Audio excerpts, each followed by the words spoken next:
video 20-25 minutes में खत्म करते हैं. I'm sorry guys, people watching this, we just lost Bunny. Liverpool.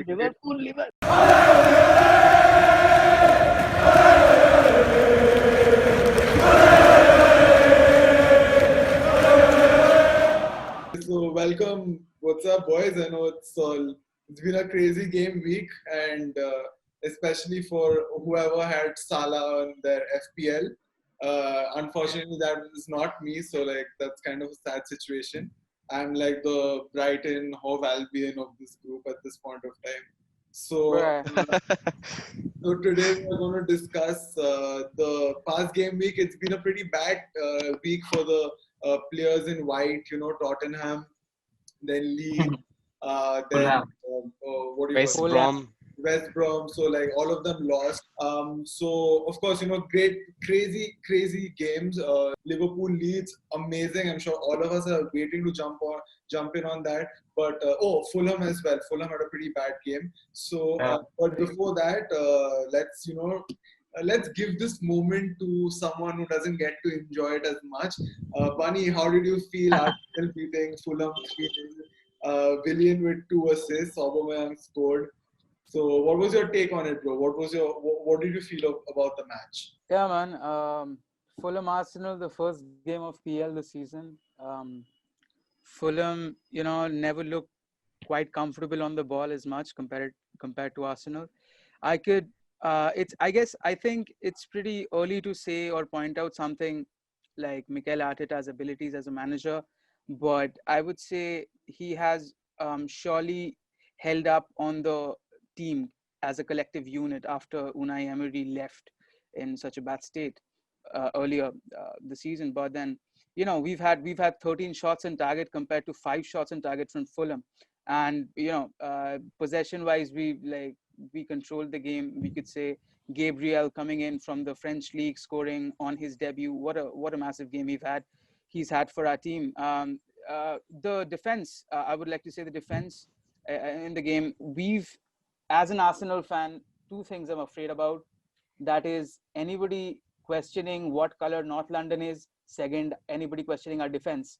So the defense part, I'd like to say that, we've been shaky. We've been shaky since forever I can remember. We've not had, a solid backline so as to like a 4-man backline or a 2-man backline or a 3-man backline. But then the formation, I would like to touch on that Mikel Arteta has brought about a change. That is the 3-man wall in the back, with Kieran Tierney performing with Rob Holding and Gabriel.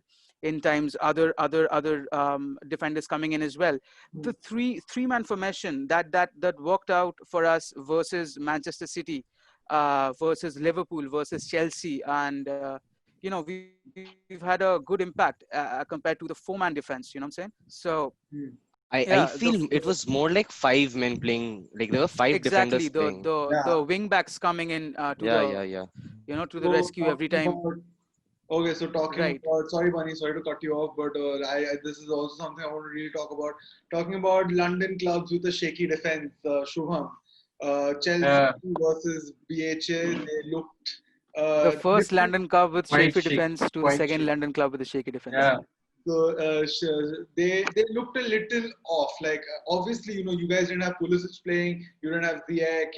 Then on top of that, Thiago was also not playing. Right. So obviously, it wasn't the Chelsea we dreamt of. But a lot of critics said, "Hey, Chelsea spent so much on the transfer market, yet they were looking so weak." But obviously, I know everyone would agree with me on this. Even Bunny, even though he hates, like being an Arsenal fan as well, I'm sure he'd agree with me that Chelsea was not like it wasn't exactly anything different. It was just Werner and Kai Havertz that were playing, right? So I think, I don't think either of them. As an Arsenal man, I was excited about seeing Kai Havertz and Werner, so to speak, coming from a different league altogether.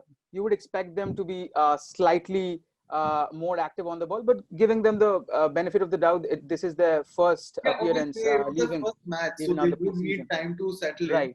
And I personally am a huge fan of like Kai Havertz. So okay, let's get into the game.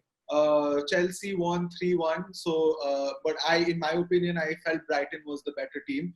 They were just unfortunate and they couldn't, they didn't have as much star power as Chelsea did. So and they were obviously a little they slacked off after the first goal. So Shubham, what's your take on it? Yeah, before moving on to the Chelsea game, making first team appearance, I would like to talk about Willian, who made his debut for Arsenal, and Right. he made his mark in the first game only, giving away Right. 3 assists. Like, that's great. यार ये Willian. यार ये Willian. Yeah. But So also, Willian's been around, right? Willian's been around for years now. He's probably one of the most underrated players to No, ever. no, no, no. bro, that That's debatable. Arsenal player. Like How when am I he's saying that? If he was in Chelsea, is- think Yeah, he because if he you had a see his lot of more stats- potential. yeah, but He's deteriorated every season. I feel he could have been much better. no, the he's reason not But consistent whatever with his reason. performance, right? I don't think so. Like he has been performing well each season, and also talking but about then Arsenal surviving on Chelsea transfers for the past 2-3 years, signing Peter Cech, no, but see, David Luiz, like the हमारे खाने के leftovers पे पल रहा है Arsenal. dude, you've That- got Giroud. What do you mean? वो- You got Giroud. What do you mean? he won the World Cup Yep. when he was with us. Okay. casually objectifying I mean, a player who has already been if subjected Arsenal to weren't- racism. If Arsenal didn't sign him, you wouldn't get the likes of him, right? Yeah, but then I think Yeah. Willian was brilliant last game. He should Yeah. keep up the Problem- performance. Yes, I think for the entire Willian's the spell he's having right now as we speak. Willian is on a great form. Even since Yeah, the yeah. project he See, started. the problem is like when Willian came to Arsenal, you see Mikel Arteta is a lot like Pep, and there's nobody can deny Right. that. He allows a lot of freedom to his players. He tells everybody that I will mold you, but like play your game. So I think that's what helped Willian, because we never saw him, being very in one position. He was all over the park. He was he was making forward runs. He was also coming back a lot, like what Havertz was also doing for against Brighton. I remember this one situation where Havertz was dispossessed. He gave away the ball. Yeah.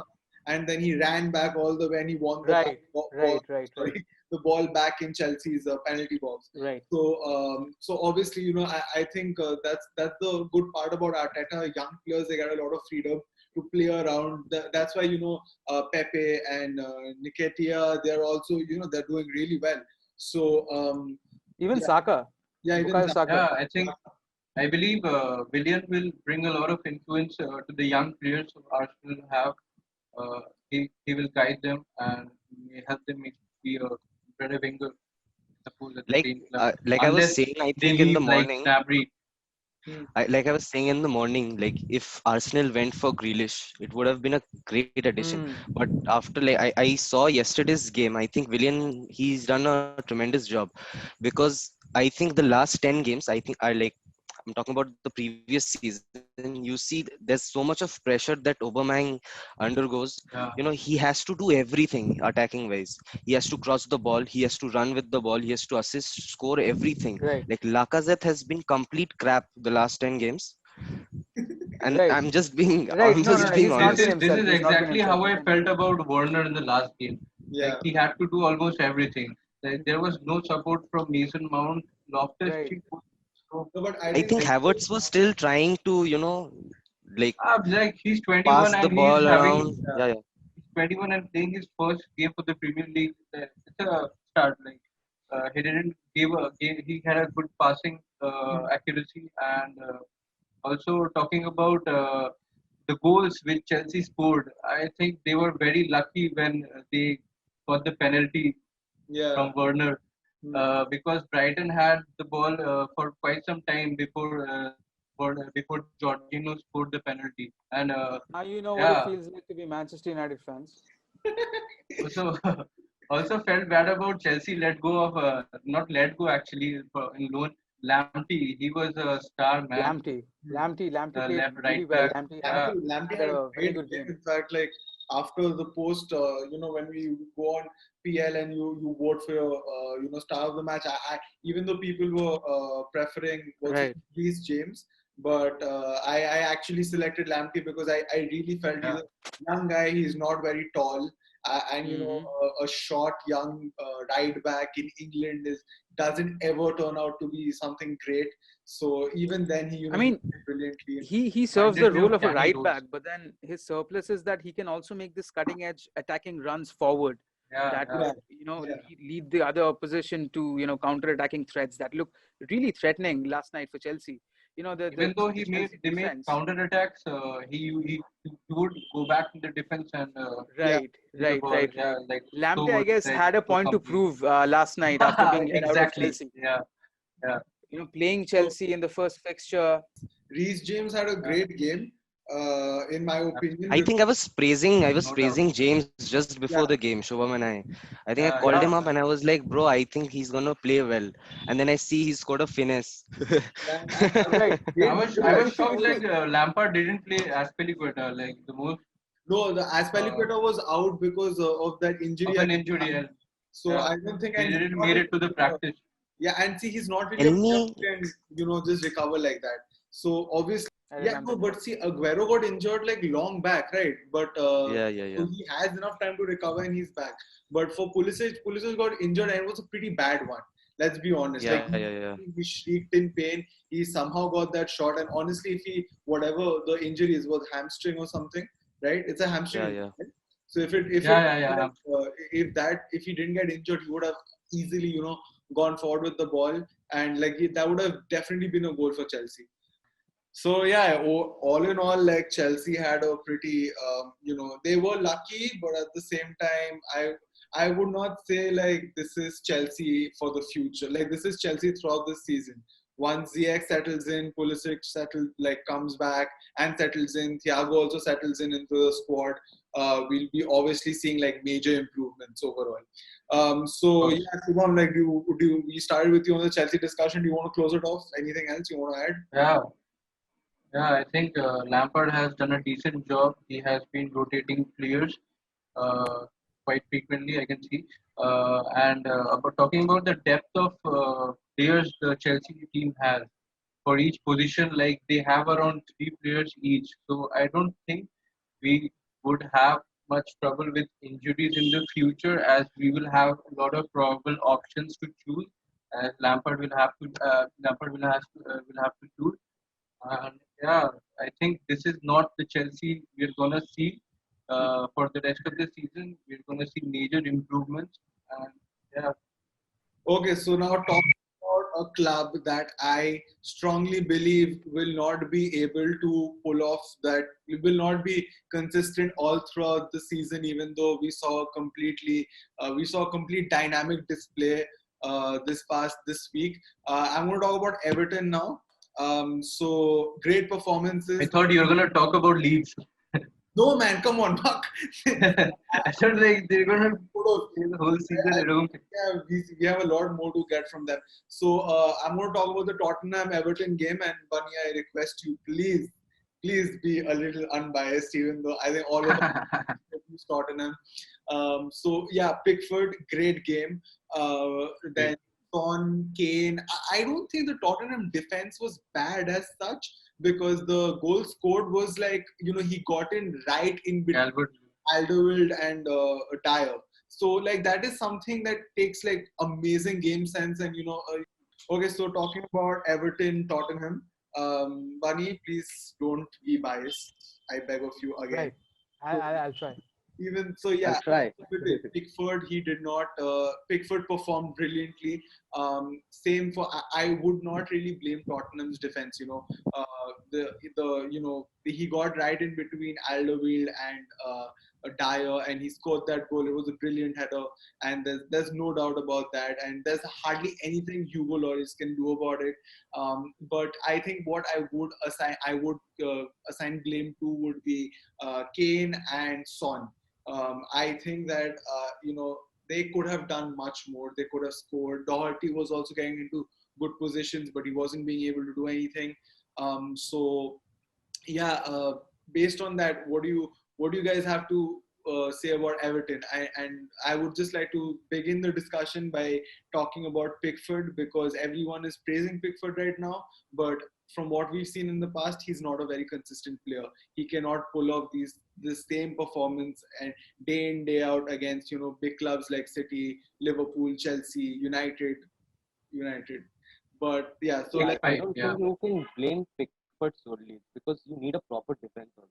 hmm, If you if Manchester City are getting 30 shots on target, I mean sorry, 30 shots in a game against Everton, hmm, say around 15 shots are on target.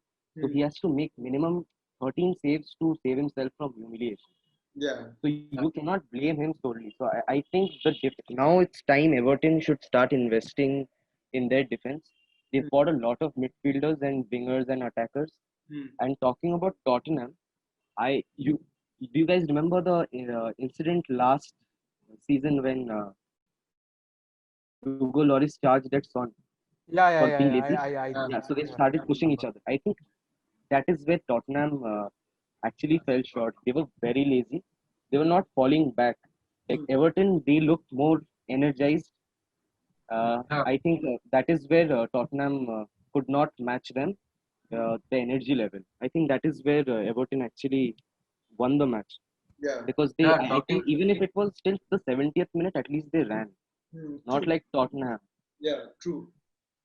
Yeah, Yeah, And I Everton, think they this is every time, exactly what Mourinho was expecting them to be as well. He Yeah, just wants his players to be fit. right. They should run around. If you stop running, how is the ball supposed to move?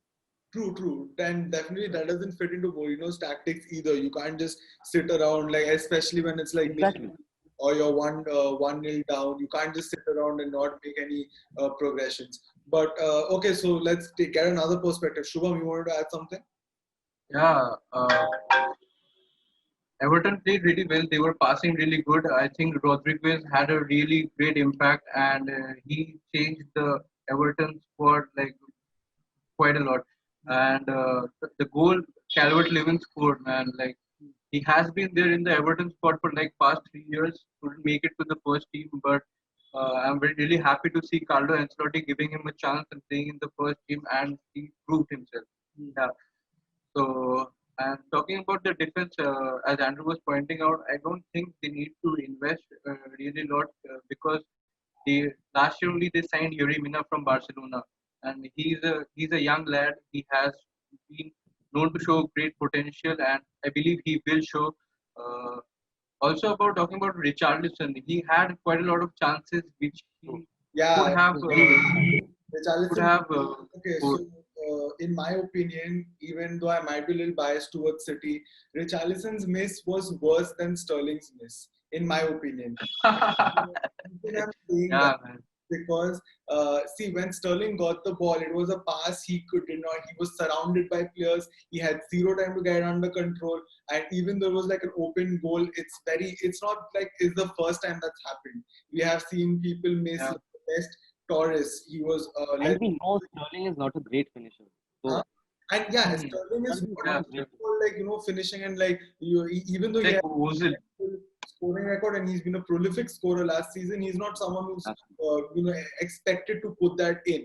So yeah, I'm gonna get a lot of hate for that. I get it, but the reason why I feel Richarlison's miss was worse than Sterling's was because I feel Richarlison had more time to get it under control. All he had to do was take a look and just he could have swept Yeah, the ball or he could have just just tapped it. I get it. There were defenders coming at him, but like I still don't see how someone like that. See, that's the thing, right? When you're a veteran striker, or when you're even Kane is somewhat a veteran, but like if you're someone like Harry Kane, like even the commentators were saying, if he was in that opportunity, if he was in that place, which he honestly he gets into quite a lot.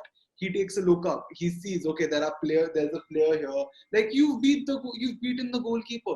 Who else do you have to worry about? He's not going to rise up like a zombie. So that's right. So yeah. I think, Things hmm. Yeah, sure. things did went wrong for Tottenham. Jose Mourinho, this is his second year as a coach for Tottenham, and we all know how the special one is known for getting his job done in his second year. And yeah, And what about the third year? there's Plus like, finger. whoo! It's like all the five fingers are not equal, right? So Yeah, it's a decline. it's Yeah, decline. so Okay, I'm an Arsenal fan, so I'm Bunny, not going to talk about do Tottenham you have anything to performance. add about the Tottenham game? Nah, man. For you, No, man. I, I, th- I, th- I saw One I match. saw I saw lack of communication between the front three, Harry Kane, Yeah, Son, and Dele Alli. There was a lack of coordination. Passes were not provided to Harry You Kane know, when he was when he that's was Tottenham, isn't it? That's uh, uh, actually, if you can, Tottenham as a side, they've got some big names in the game. They've got Harry Kane. They've got players Dele like, Alli. they've got a lot of quality in the squad. The problems has never been the quality. It's always been about the communication between the players. The problems they cause in the third half, the attacking half. Harry Kane and Son in the last game, they kind of looked uncomfortable so as to pass the ball back and forth. If you compare Doherty, who's coming into a new squad, he's pulled off a good shift. But then you expect these names that have been there for Tottenham, performing for seasons, but to play a little bit more. You expect a lot more from them, uh, uh, because it is the first fixture of the new tournament, and it's Tottenham. It's undoubtedly one of the big names they've played. They've recently qualified for Champions League. I mean, they've played in the last, they've had Champions League. recent exposure to Champions League. But then Tottenham, the thing with Tottenham is that, they just kind of choke.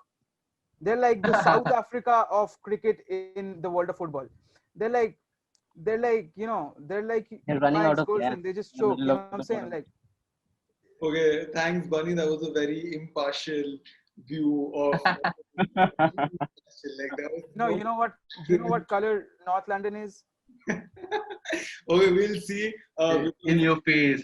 Arsenal does have Your two. jersey is white also, okay? Arsenal does have two Yeah, Liverpool. that's why I got this out of the question. No, just because you can see the red and stuff.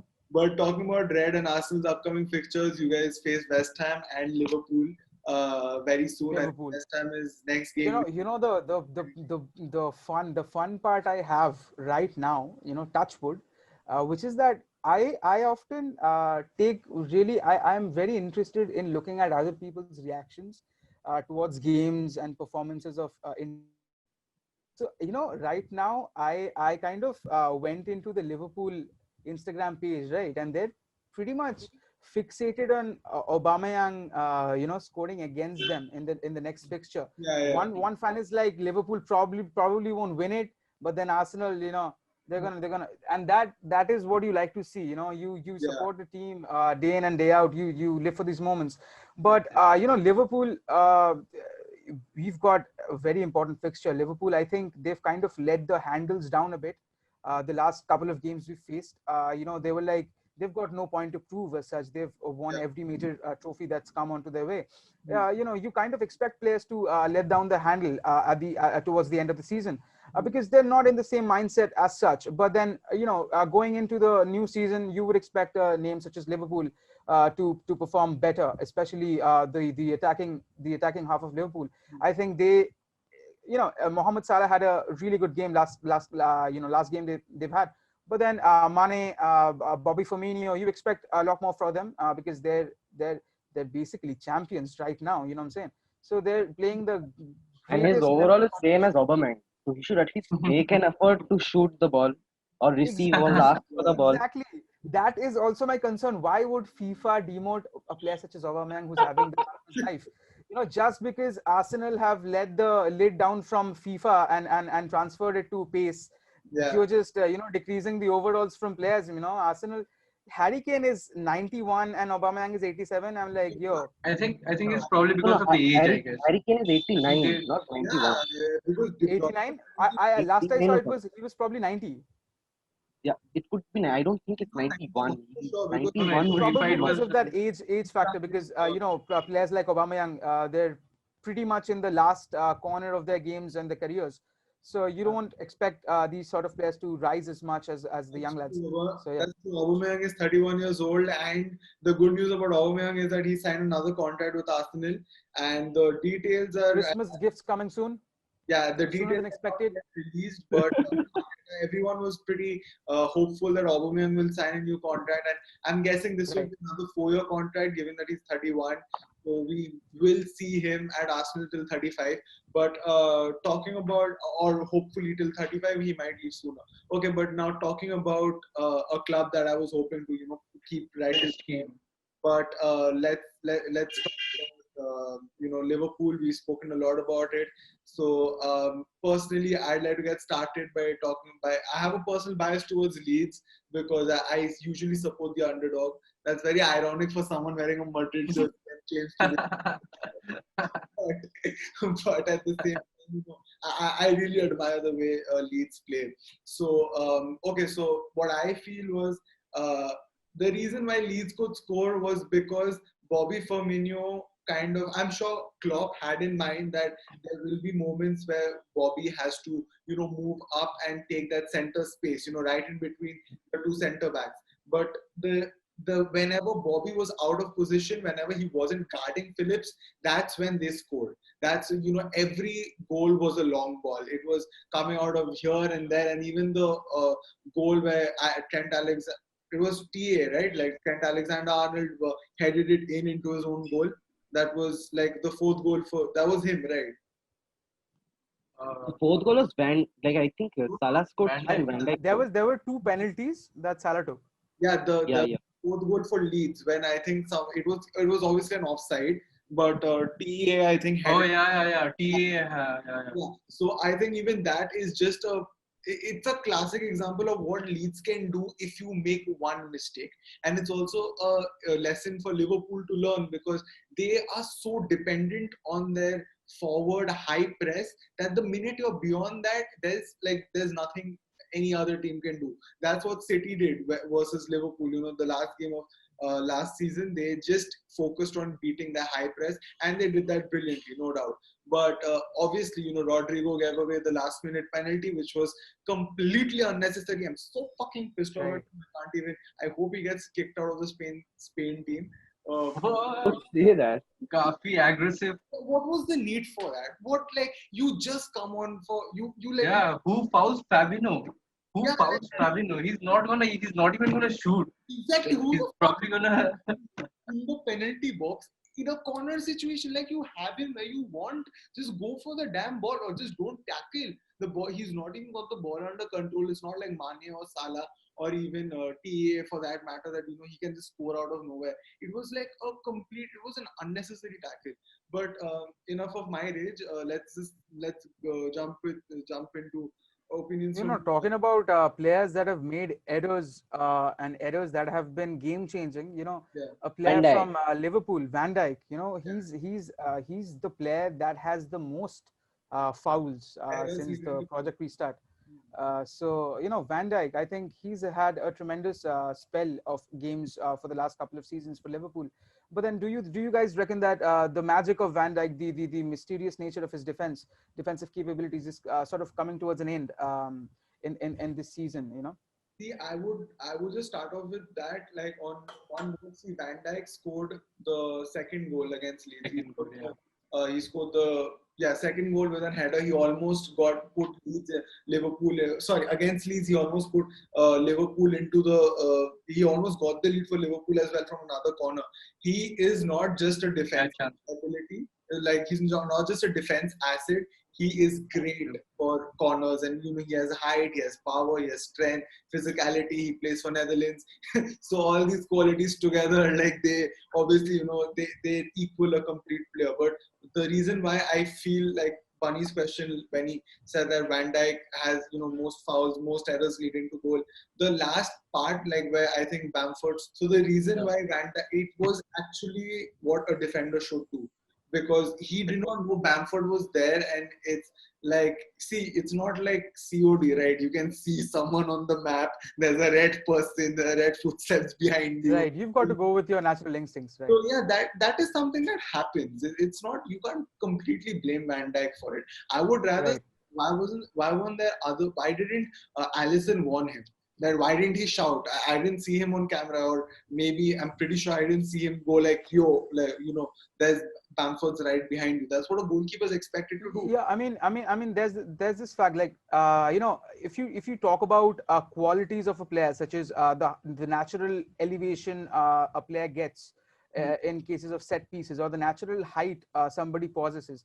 Van Dijk in the attacking third, he is very looks dangerous on set pieces because he's got that natural height to him, because so he can use his body, he can use his head. He gets on this heights that normal players would not attain. But then it is inversely proportional in the third half, in his own half, when he's using his height and sort of his lengthy body to defend the ball. And sometimes it just cancels out the fact that you've got a long defender in front of the goal. Goals just happen deflecting on your body, and it's, before you know, it's just a goal. So Van Dijk, I think he's still a very senior player when it comes to Liverpool. I think he's the one who shapes up their whole defensive framework, so to speak. I think Liverpool is very dependent on Van Dijk. Van Dijk, I think so, yeah. Why is it that each time he's making a mistake, they are conceding? Joe Gomez can't be the alternative to Van Dijk. You can't. He's the worst youngster I've seen. He's so arrogant for absolutely nothing. He's not done anything for Liverpool. Like, honestly, I would choose Lovren over Gomez anyway. They've got Lovren, they've got Joel Matip, they've got quality in the sidelines. But going back at it again, Liverpool, I think not many people would agree with me, especially the Liverpool fans. But I think you can sort of sense a little bit of arrogance coming into Van Dijk. The natural way he plays, he just throws himself around the ball, so to speak. He expects, just because of the namesake, the other people would not sort of challenge him to a one-on-one situation. But then, so to speak, Arsenal kind of had the game because of the two mistakes caused by Van Dijk in his own half. Reece Nelson and Lacazette, there's two speedsters, and if you give them a chance, if you keep the ball, that's the natural fact about defending, that you don't keep the ball, especially when there's players in your half. You just clear it, right? Because it's essentially a third half. There's nothing beyond it. There's nothing beyond that point. So Van Dijk needs to, perform well in terms of keeping the ball, sort of in a minimum time duration. Van Dijk seems kind of arrogant about his defensive capabilities. So yes, Liverpool need to look about that. What do you guys think about that? Yeah, like as Bunny said, like the defenders need to clear the ball, but I don't think so. Modern football is not like that. The game is started from the back. Whenever there's a goal kick, most managers prefer their goalkeeper to be someone who can pass the ball to their defenders. The defenders, they look for defenders who will pass the ball so that the forwards from the other team come forward and they make position for the forwards of their team so that they can give a long ball or any counter attack of any sort. So I don't think so. Like that makes any difference. And Bunny sounded like a hypocrite when he said, like, you guys think Virgil van Dijk's career is almost on and over. But then later, yeah, What? an impressive. He has an impressive work rate as a goal scorer for Liverpool.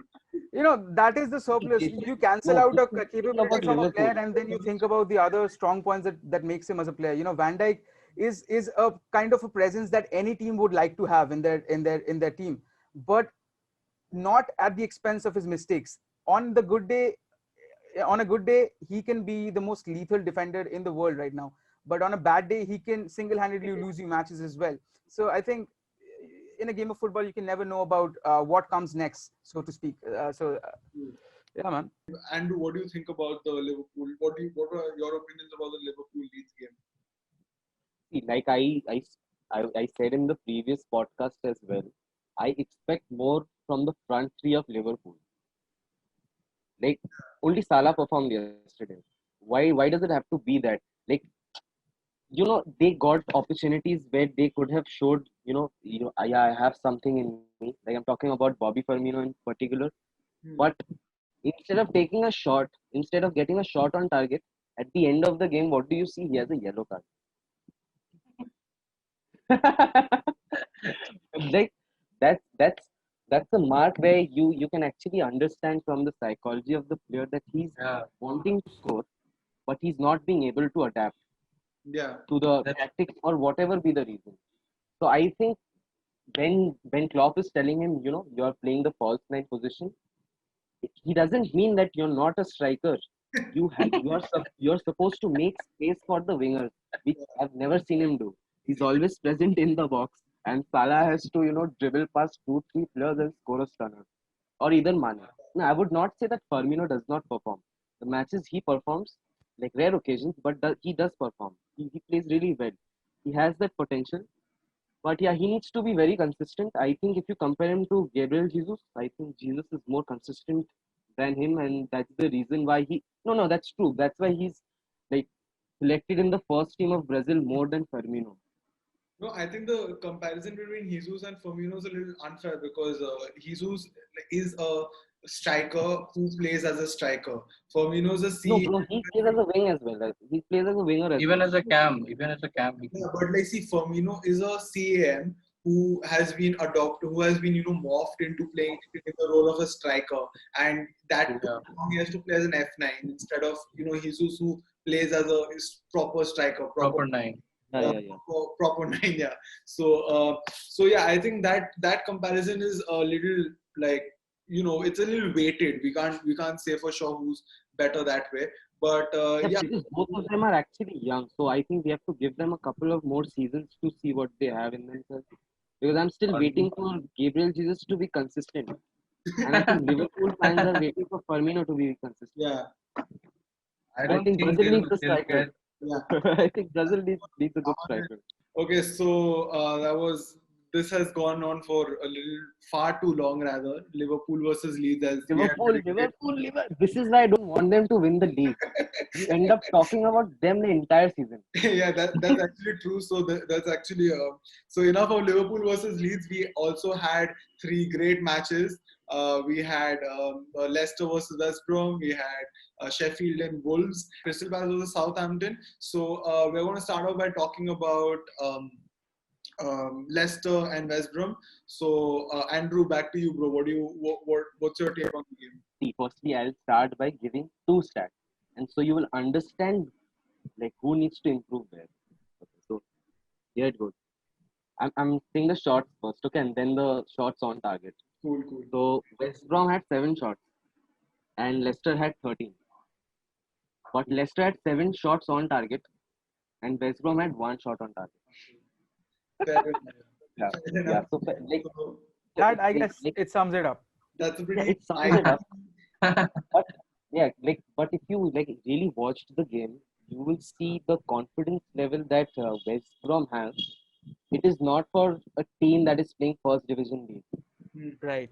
I know they are playing after a long time, the Premier Right. League, but they You know, should but realize so are what's Leeds. coming ahead.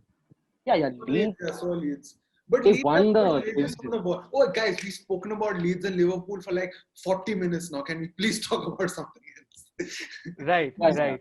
Yeah. Of So course. yeah, coming, I think Leicester, I think they really performed well Hmm. because the way they ended their last season, I thought they were going to struggle this season. I think in the previous podcast we were making fun of them, saying that Hmm. they're not too like very important and all Hmm. that. But I think Vardy was absolutely brilliant. Like he showed that he's the main man.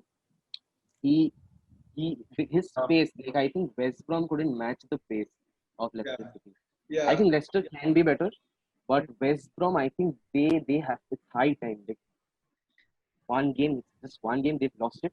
Hmm. They've got themselves humiliated. Like you can say they've got themselves humiliated, and they Yeah. are at fault Yeah. because they've 3-0 not is not performed like a class team.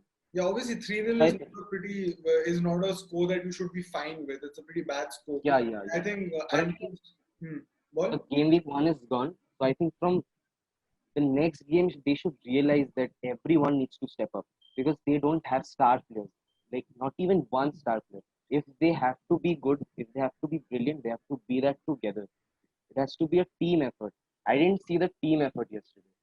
True. And one thing I think Andrew's stats on West Brom and Liverpool was pretty pithy and succinct enough for us to know exactly what was going on. One thing that I want to talk about Leicester is that, guys, have you noticed Vardy has 2 goals? He's just behind Salah. And Vardy barely got even, I'd say, half the time on the ball as much as Salah did. Right, and that is what's so great about Vardy. He does not need to be active 24/7 in the game. Okay, he does not need all 90 minutes. He's smart enough. He's aware enough. The minute he gets the ball, he'll cut past players and he'll score. And that's what makes him a legend for Leicester. And I really hope to see Vardy retire at Leicester. I really don't want him to leave. They deserve him. He's done wonders for them. So yeah, Guinness Book of World Record. yeah, and yeah, exactly. And do any of you have anything to add about the Leicester West Brom game? You know, I'm just happy that Vardy gave me 13 points in the FPL and saved my ass. Dude, same. 26 because he was my captain. same. I got 13. Same. I wanted 26, but I forgot to change my captain and vice captain, so I'm stuck with De Bruyne as vice captain at 0 points and Thiago Silva at 0 vice captain. So I really know- am so sad about that. But yeah, Bunny, what's your take?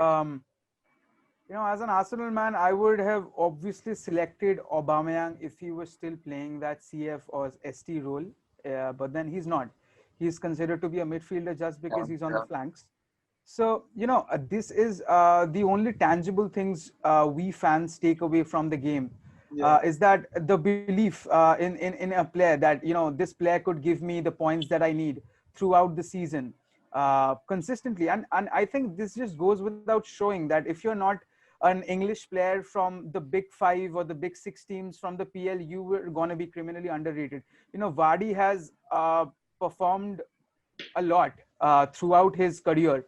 He's been the standout player for Leicester, and he's been the standout player for them for as 5 long as I years. can remember. 2015 they so- won the league. Yeah. And then also- Exactly. There were others who came and they left. Like Mahrez, Kanti, Jorginho, Right. Drink water. Out of all people, drink water.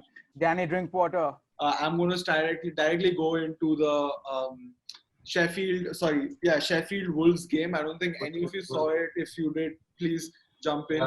But I saw the whole. I saw full 90 minutes. I saw Jimenez's goal, and who was the other guy who scored?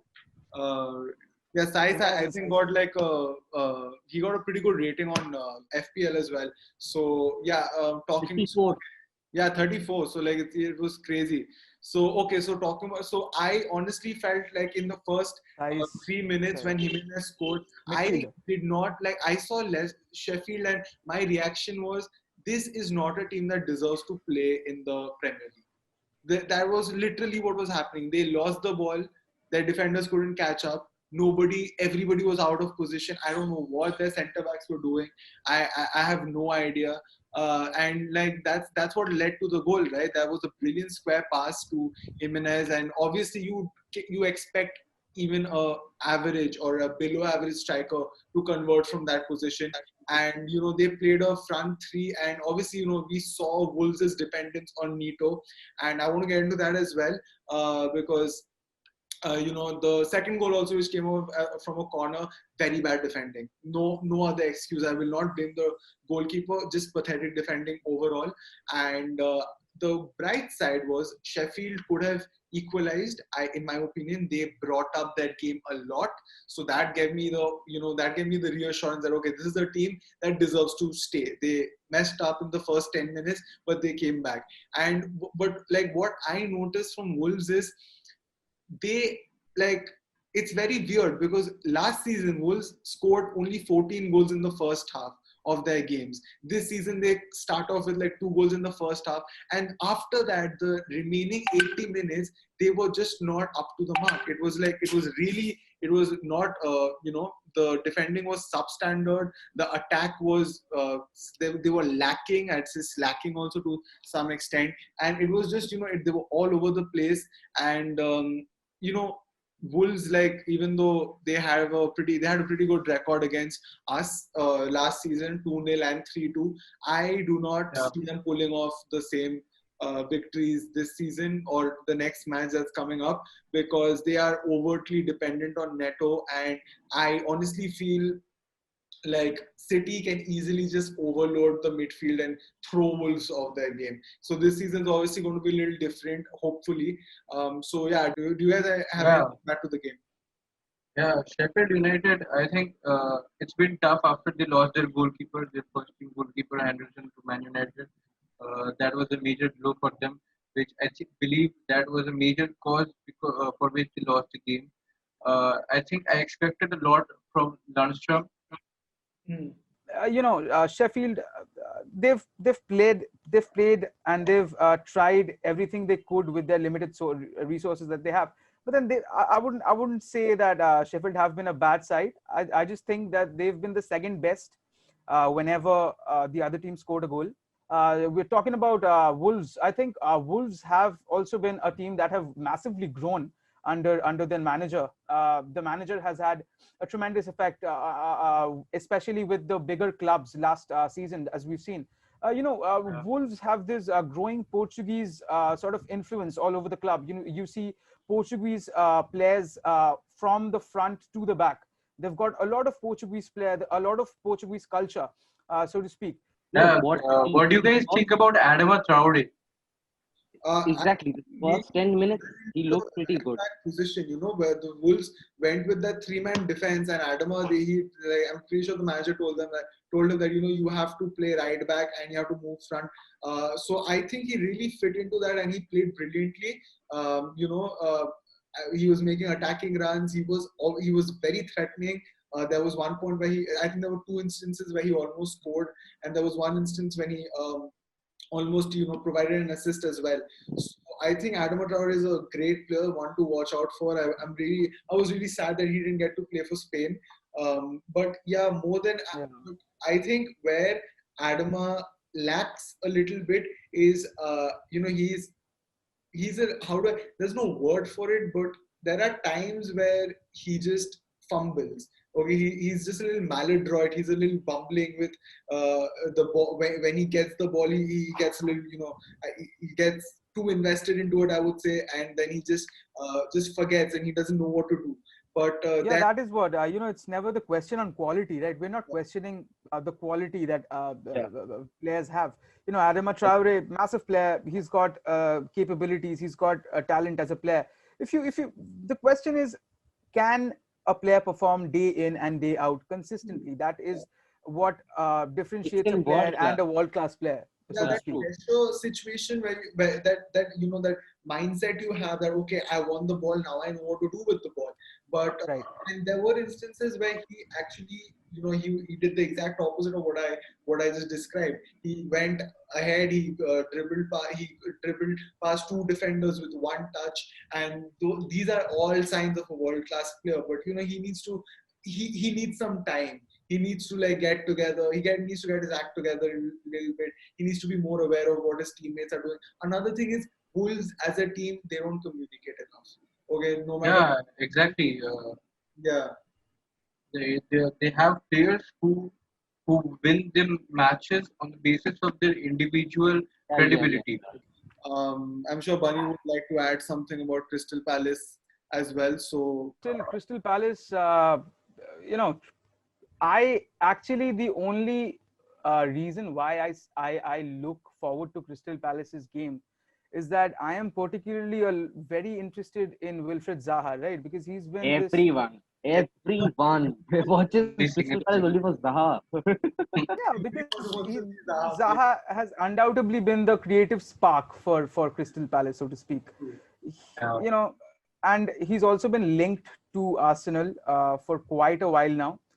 He actually had this he kind of posted this Instagram story with his friends, where his friends Yeah, kind yeah, of yeah. like He said Arsenal. wanted him to join Arsenal, Yeah. and this just went around and around, and then Arsenal fans were like, are we signing Wilfred Zaha and stuff? But then It was in a club.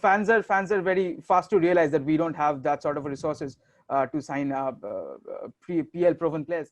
right now. So, but then Wilfried Zaha, man, fair play to him. Guy did all he could when he was over at Manchester United. He was comparatively younger, and Manchester United was going through, one would say, a tougher transitional sort of a phase back then. So Wilfried Zaha, man, coming back to Crystal Palace again, mammoth player. Looking forward to him playing the next season. And yeah, man. Okay, so with Yeah, and talking about the other team, Southampton, like Southampton. they Right. They had the most last of the season. ball. Like What? in the previous game also, they had more than I think 70% possession. I think they had 72% possession, and still they fucked up bad. Just see each and every stat. Apart from the goal scored, everything I think Southampton were ahead of them. Every damn thing. It's more like you don't expect Crystal Palace to keep possession much. It's because they don't have the proper players who can hold the midfield. Like Yeah. Arsenal do have, Chelsea does have, like Man City also has people who can hold the ball. They need people who can distribute. It's Yeah. always about Zaha creating. Like the ball needs to go up ahead for them to like perform a score. But hats off, they converted one goal, and that's a Right. great start to the season. But see, Crystal Palace is again not a top team, right? It would be No, unfair to exactly. compare. But then they've been consistent in the Premier League for God knows how long now. Yeah. There've been Yeah. even seasons where they have performed ridiculous. They've brought in managers, and they've made a change. Like Yeah. maybe not a benchmark. They're not setting a benchmark for the underdog teams, but definitely they need to improve because it's been a long time they're in EPL now. True. Okay, guys. So we are closing in on the deadline. So we are going to we are going to end the video here. Again, like great insights. I think this was one of our most, including our trial videos. This was one of our most insightful and productive discussions. So yeah, And fun. so game week 2 we have some pretty good. Crystal Palace faces United. It'll be interesting to see how that turns out. Chelsea versus Liverpool, I guess. A very important. Let's discuss that in another video, I guess. Like, Yeah, we that's shouldn't be another video. getting ahead of our time. Yeah, and Wolves face Man City. So this is so great games in game week 2. And okay, so we're going to wrap it up here. Thank you guys. It was great fun. This for even no matter what the final video length is, this discussion has gone on for almost 2 hours. So let the record show I'm that. hungry. That's I'm thinking. hungry. Okay, guys, let's end it here, and I'll see you all. Hopefully, I think pretty soon on the 19th or something. Please show us some love. If you don't want to show us some hate either. Give us They love something it, to sir. improve on. Okay, so thanks, guys. We'll see you all again, my boys. And this is Crossbars, Bunny, Andrew, Rishi, Shubham, for all those who are wondering. And we'll see you on the other side. Take care. And God bless America. I'm just kidding. And God Peace, bless us. peace, guys.